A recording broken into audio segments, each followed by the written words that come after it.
नमस्कार दोस्तों, आप सभी का हार्दिक स्वागत है आपके अपने चैनल जेपी मैथ्स में। मैं हूं कमल जयपुरी। दोस्तों, आज का टॉपिक है 11th क्लास की प्रश्नावली जो 2 है, संबंध एवं फलन। ठीक है दोस्तों, संबंध एवं फलन के बारे में आज हम पढ़ने वाले हैं। इस टॉपिक को क्लियर करने वाले हैं, इससे संबंधित प्रश्नावली से इसके सवाल करने वाले हैं। यदि आप मेरे चैनल पर नए हैं तो please subscribe my YouTube channel JP maths. चलिए दोस्तों, पहला क्वेश्चन सोल्व करते हैं। पहला क्वेश्चन है, यदि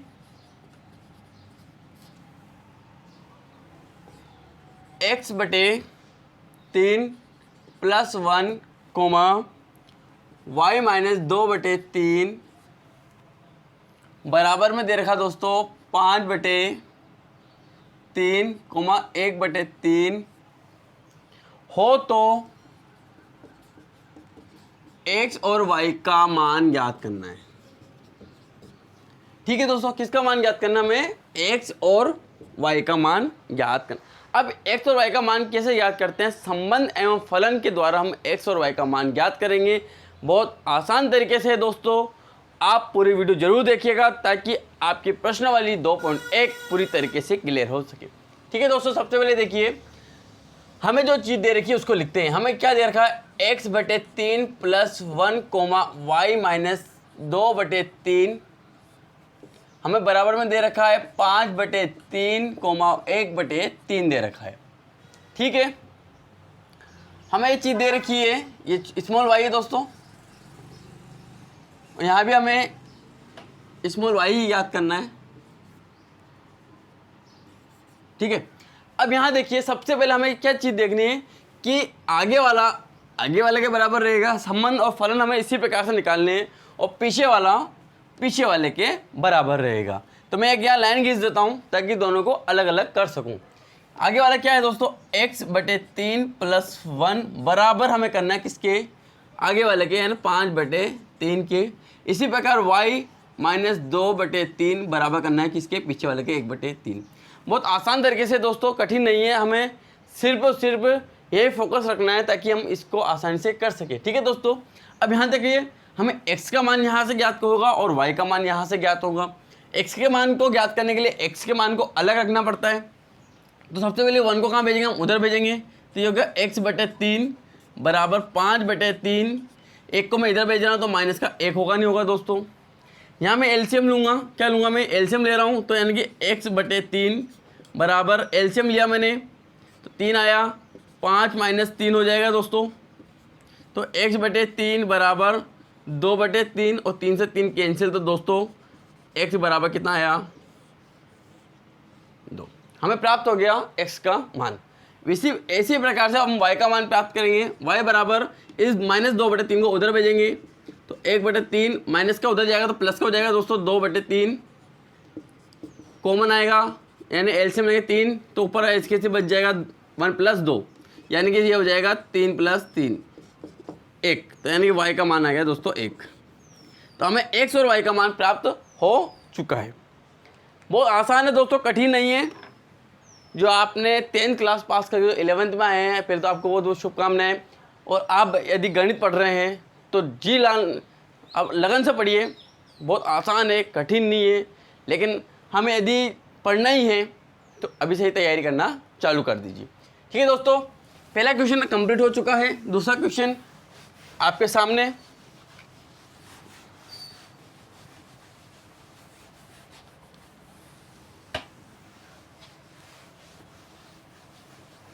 यहां देखिए, दूसरा क्वेश्चन क्या है?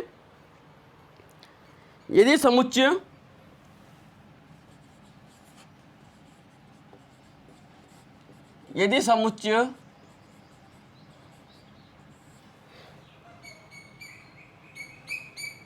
A में 3 अवयव है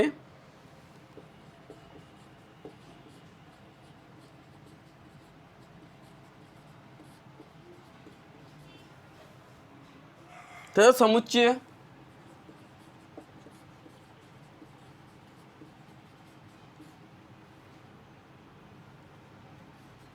B इक्वल टू हमें दे रखा है 3 4 5।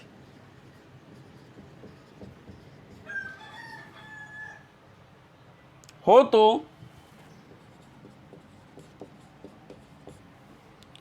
ए इंटू बी ज्ञात करना है। हमें क्या ज्ञात करना है?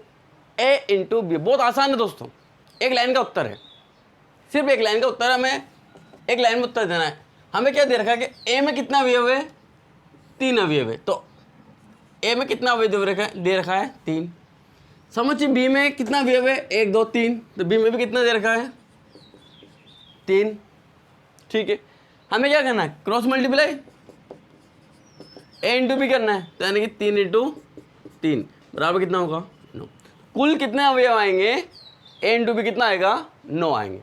कितने आएंगे? 9 आएंगे। ठीक है दोस्तों,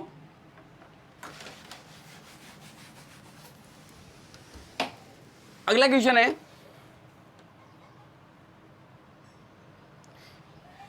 तीसरा क्वेश्चन आपके, यदि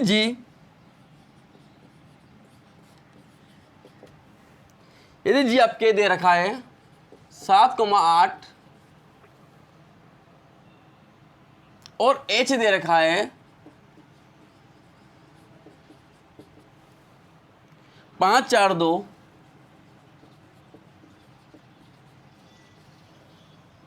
तो जी इंटू एच, तो हमें क्या ज्ञात करना है? जी इंटू एच ज्ञात करना है और एच इंटू जी ज्ञात करना है। जी इंटू एच और एच इंटू जी ज्ञात कीजिए, यानी उल्टा सीधा ज्ञात करना है। क्रॉस मल्टीप्लाई में उल्टा सीधा ज्ञात करना है। ठीक है, अब कैसे ज्ञात करेंगे? सबसे पहले हमें ज्ञात करना है जी इंटू एच। क्या ज्ञात करना है? जी इंटू एच। तो जी इंटू एच, ये जी इंटू एच ज्ञात करेंगे। अब जी इंटू एच कैसे लिखेंगे? जी क्या है? 7 इंटू 8 मल्टीप्लाई जी का, आगे पहले जी लिख रहे हैं तो जी वाला लिखेंगे आगे, और पीछे एच है तो एच वाला पीछे लिखेंगे। 5 4 2। अब समुच्चय कैसे बनाएंगे? मल्टीप्लाई कैसे करते हैं? यहाँ देखिए, सबसे पहले जो पहला नंबर है उसका सभी के साथ मल्टीप्लिकेशन करेंगे, सभी के साथ होगा। तो यहाँ देखिए, सबसे पहले छोटे क्वेश्चन में 7 का मल्टीप्लाई मैं करूँगा सबसे पहले 5 के साथ, तो 7,5। फिर इसी 7 का कोमा मल्टीप्लाई करूँगा 4 के साथ, 7 इंटू 4। फिर 7 का करूँगा 2 के साथ, 7 इंटू 2। ये 7 का क्लियर हो गया। अब बचा को पीछे के 8 का चालू करते हैं। 8 का पहले 5 से, 8 का फिर 4 से, और 8 का फिर 2 से। ये आपका उत्तर आ गया, कौन सा वाला? जी इंटू एच का। अब हमें क्या याद करना है? एच इंटू जी, यानी कि एच वाला को आगे रखते हैं। एच वाला कौन है? 5 4 2 मल्टीप्लाई, और जी क्या है? 7 इंटू 8। अब क्या करना है? 5 का पहले इन 2 से करूँगा, फिर 4 का इन 2 से करूँगा, फिर 2 का इन 2 से। 5 का पहले 7 से, 5 का फिर 8 से, 5 का क्लियर, 4 का 7 से, 4 का 8 से, ये 4 भी क्लियर, 2 का 7 से, 2 का 8 से, ये क्लियर। ये आपके उत्तर आ गए। दोनों ज्ञात कर लिया हमने। क्या क्या ज्ञात करना था?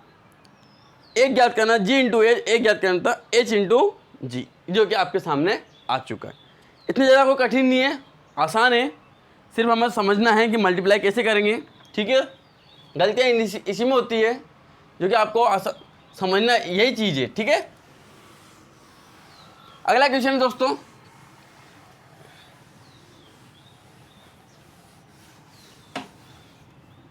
अगला क्वेश्चन है क्वेश्चन नंबर 4।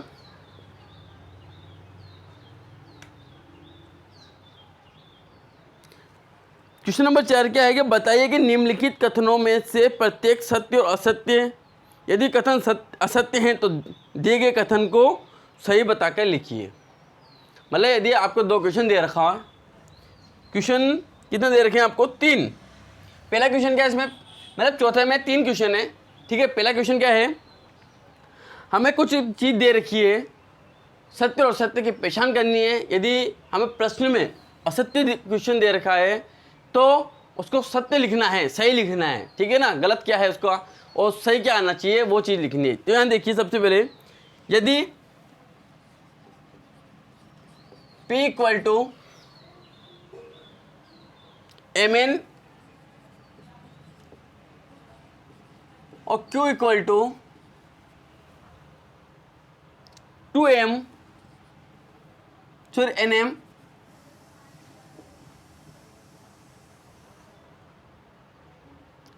तो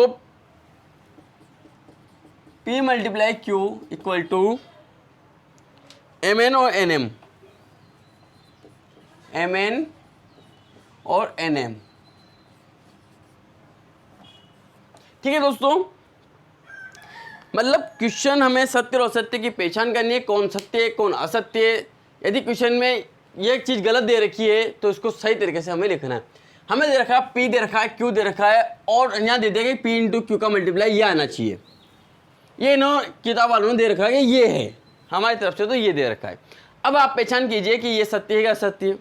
यदि ये असत्य है तो सत्य क्या होना चाहिए वो चीज़ हमें बतानी है। तो यहाँ देखिए P हमें दे रखा है, Q दे रखा है, तो हमें पहले तो क्या करना है, मल्टीप्लाई करना है। P इंटू क्यू का मल्टीप्लाई कीजिए, m इंटू एन और n इंटू एम, करो मल्टीप्लाई। m का मल्टीप्लाई पहले से n से करेंगे, m इन comma n, m comma m, n का n से करेंगे, n कोमा n और n कोमा m। आना क्या चाहिए, 4 आना चाहिए। हमारे क्वेश्चन में कितने दे रखे, 2 दे रखे, तो ये तो असत्य है। ये कौन सा वाला है, ये असत्य है। सत्य क्या होना चाहिए, ये। ठीक है, तो हम लिखेंगे कि P इंटू क्यू जो दे रखा है, दिया गया है P into Q, M N यहाँ लिखेंगे दिया गया है कि P into Q equal to M N और एन एम असत्य है, अतः सत्य ये है। ठीक है, बहुत आसान है, कठिन नहीं, हमें केवल पहचान करनी है और जो भी सही है उसको लिखना है। चौथे का दूसरा देखिए आप,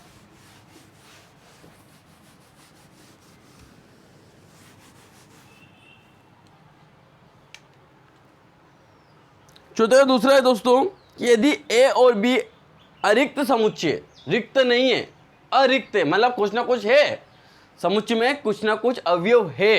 ठीक है, अरिक्त समुच्चय है तो A इंटू बी क्रमिक युग्मों एक्स वाई का एक अरिक्त समुच्चय है, इस प्रकार की x एलिमेंट A और y एलिमेंट B है। तो यहाँ देखिए हमें दे रखा है कि अरिक्त समुच्चय है। ठीक है, तो हमें बताना है, ठीक है, कि ये सत्य है असत्य। तो देखिए अरिक्त समुच्चय यानी रिक्त नहीं, खाली नहीं है। ठीक है ना, तो रिक्त भरा हुआ है तो इसका मल्टीप्लाई भी होगा। ठीक है, यहाँ देखिए आप सबसे पहले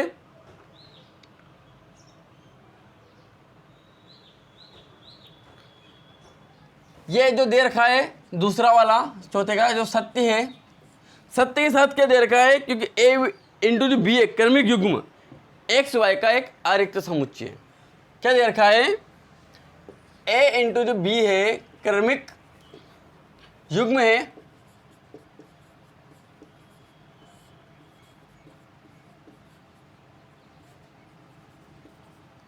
क्रमिक युग्म है किसका, एक्स, क्रमिक युग्म एक्स वाई है। ठीक है, जिसमें क्या दे रखा है हमें, x एलिमेंट ऑफ A दे रखा है और y एलिमेंट ऑफ B दे रखा है। ठीक है, इसलिए ये क्या है, सत्य है। ठीक है दोस्तों, अगला है यदि चौथे का तीसरा है दोस्तों, है ना, यदि A हमें दे रखा है 1 2, B दे रखा है 3 4 और C हमें दे रखा है, ठीक है, 2 ही दे रखे हैं ना। तो हमें क्या सिद्ध करना है, A multiply B integers five equal to 5, ये हमें सिद्ध करना है। ठीक है, ये सिद्ध करने के लिए सबसे पहले हमें क्या करना पड़ेगा, b और 5 करना पड़ेगा, b और 5। तो यहाँ देखिए सबसे पहले b और 5, b इंटरजर्स 5। इसका मतलब दोस्तों एक चीज़ होती है ये और एक चीज़ होती है ये। 11वीं क्लास में ये दो साइन आते हैं, ये होता है यूनियन, ये होता है इंटरजर्स। यूनियन का मतलब होता है सबको एक साथ लिखना। जैसे यहाँ देखिए सबसे पहले तो मैं आपको इसका मतलब बता देता हूँ कि जैसे हमें 2, 3,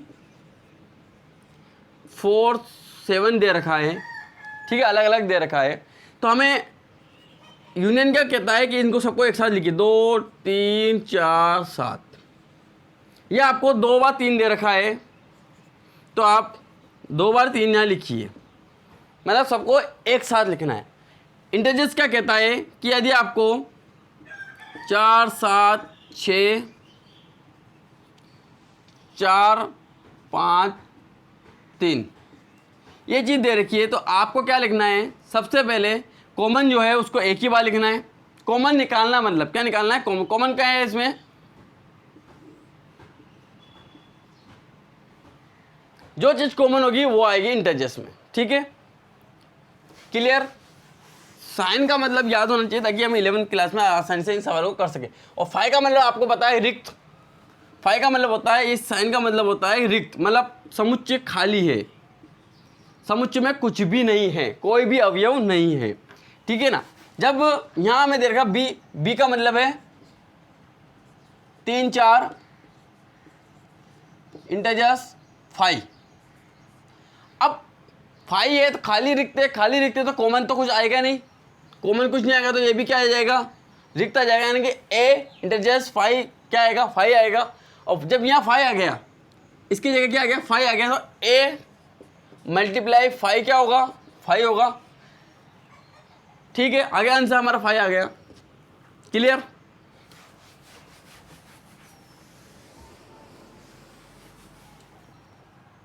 अगर देखिए क्वेश्चन नंबर 5,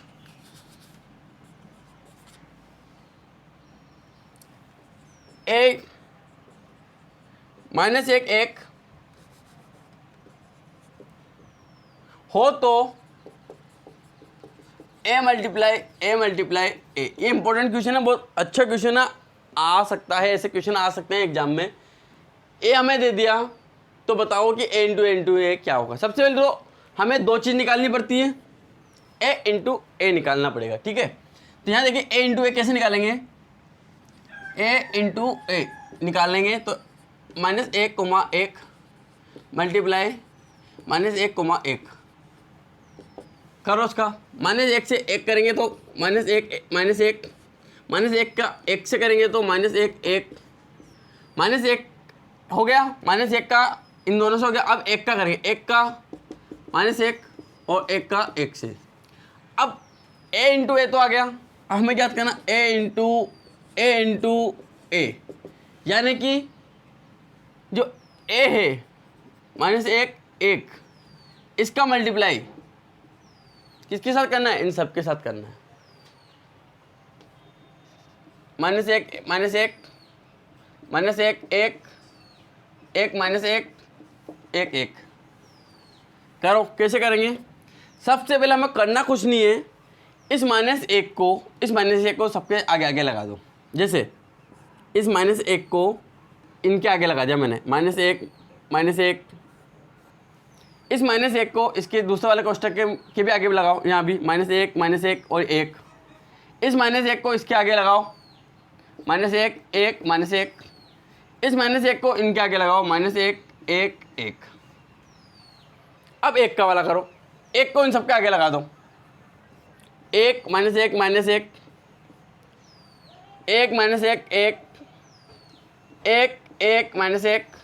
1 ये आपके उत्तर आ गए।